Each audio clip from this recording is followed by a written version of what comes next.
오늘 본문은 창세기 2장 4절에서 6절입니다. 이것이 천지가 창조될 때 하늘과 땅의 내력이니 여호와 하나님이 땅과 하늘을 만드시던 날에 여호와 하나님이 땅에 비를 내리지 아니하셨고 땅을 갈 사람도 없었으므로 들에는 초목이 아직 없었고 밭에는 채소가 나지 아니하였으며 안개만 땅에서 올라와 온 지면을 적셨더라. 네, 이미 창세기 1장에 창조 주간에 일어났던 일들을 서술해 썼습니다. 그런데 지금 2장에는 그 중에서도 하나님의 형상을 따라 인간을 만드신 창조에 맞춰서 설명을 한 번 더 하고 있죠. 우리가 지도를 볼 때 지도의 어떤 특정 부분을 따로 구분해서 확대해서 보는 경우가 있죠. 역사의 서술도 어떤 특정한 사건은 더 중요하기 때문에 더 자세히 추가적으로 설명하는 경우가 있는데 바로 오늘 본문이 그런 본문입니다. 인간의 창조는 모든 창조의 활용점정이었어요. 그래서 2장 앞부분에 이렇게 해서 하늘과 땅의 내력이다. 하늘과 땅이 만들어질 때의 자세한 설명이라는 것입니다. 인간의 창조에 맞춰서 어떤 일이 일어나는지 설명하고 있습니다. 이미 우리가 안식일이 있었다는 것을 1장에 이미 봤지만 지금 이것의 시간적인 배경은 창조의 6일 중에 인간 창조 직전의 상태로 볼 수 있습니다. 이미 하늘과 땅 그리고 식물들이 창조되어 있어요. 그런데도 에덴 동산 안에서 특별한 방식으로 하나님이 인간과 그 환경이 어떻게 연결되는지를 기록하고 계시는 것이죠. 자, 2장 4절에부터 하나님을 가리키는 히브리어 단어가 엘로힘이 아니라 여호와, 야훼 하나님으로 명칭이 변하고 있습니다. 그건 뭘 말하냐? 즉 사람과 교제하시는 하나님이란 뜻이죠. 그 여호와 하나님께서 비를 내리지 아니하셨다는 표현이 있는 것입니다. 그러니까 이 하나님이 우리와 교제하신다라는 말은 하나님 우리를 창조하시고 나서 태엽을 감아놓고 이제 혼자 알아서 돌아가라고 하시는 분이 아니라 우리 일에 직접 관여하시고 우리 일에 직접 간섭하시며 우리와 함께 삶을 하시는 분이라는 것이죠. 우리가 공장을 짓고 모든 설비들을 다 완비했습니다. 그러나 그 공장이 돌아가려면 파워가 필요한 것처럼 우리 모든 창조물들은 하나님께서 에너지를 주시고 돌리셔야 돌아가는 거예요. 근데 그 파워를 하나님이 공급하시고 이 공장이 돌아가도록 그거를 관리하는 매니저를 세울 거 아닙니까? 그럴 때 그 대리인으로 하나님이 사람을 만드셨다라는 겁니다. 오늘 5절에 보면 땅에 비가 없었고 사람도 없었다는 거예요. 즉 하나님이 비를 내리지 않으시고 그 땅을 경작할 사람이 없었다는 거예요. 이 말은 앞에 보면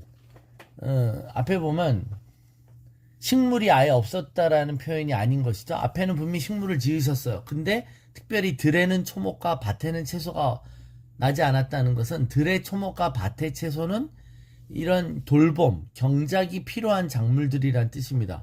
식물들이 있었지만 사람의 돌봄이 필요한 작물들은 아직 자라지 않았다 이런 겁니다. 이 말은 하나님이 자연을 만드셨을 때 자연의 성정과 더불어 그 인간이 그것을 관리하고 다스릴 것이 필요한다는 것을 암시하는 거예요. 그래서 하나님이 인간을 창조하시고 나서 그 땅을 돌보게 하심으로 창조의 완성을 이루신 것처럼 어떻게 보면 창조의 그런 대리자로서의 인간의 역할을 보여주는 것입니다. 그래서 하나님의 창조 목적은 사람을 통해 완성되는 것이죠. 그러니까 땅을 갈 사람이 없으므로 그 작물도 아직 없게 하신 것이죠. 그 말은 하나님은 인간의 동참을 기다리신다는 거예요. 즉 하나님의 축복과 일하심 속에는 사람의 순종과 사명이 필요한 것이죠. 하나님의 그 미션을 수행할 사람이 필요하도록 하나님이 창조하셨다는 겁니다. 그러니까 하나님은 태초부터 사람을 하나님의 파트너로 하나님의 동역자로 지으신 것이고 이것이 하나님의 피조와 창조 세계에 원래 의도하신 바다.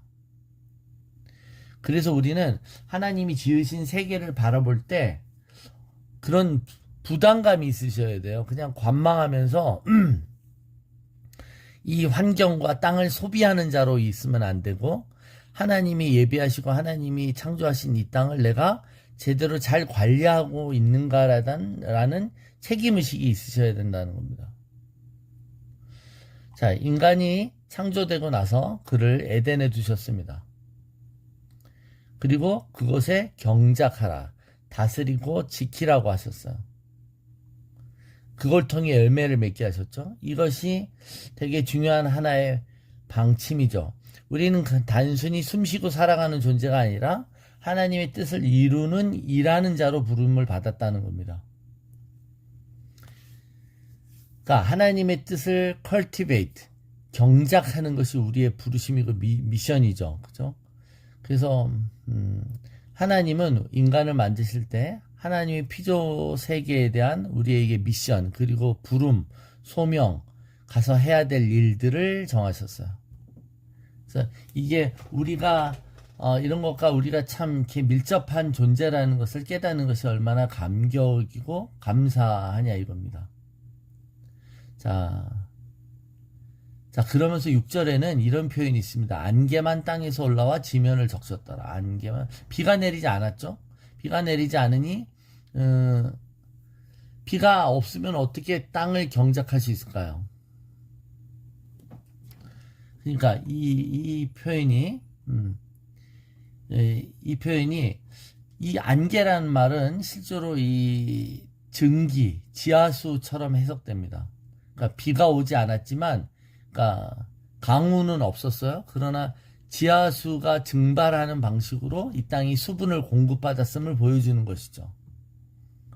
그러니까 하나님이 창조하신 이 자연 생태계가 초기에는 하나님에 의해 독특하게 유지되었다는 걸 알 수 있습니다. 안개라는 상징이 우리가 어떨 때는 앞길이 안 보이는 그런 막막함을 가리키는 부정적인 상징처럼 엮일 수가 있죠. 안개가 날 가리오 뭐 그런 표현처럼.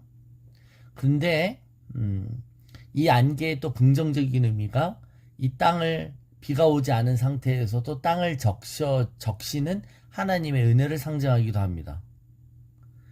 그러니까 하나님의 운무죠. 하나님의 안개가 쫙 깔릴 때 그 안개는 하나님의 임재의 안개일 수 있습니다.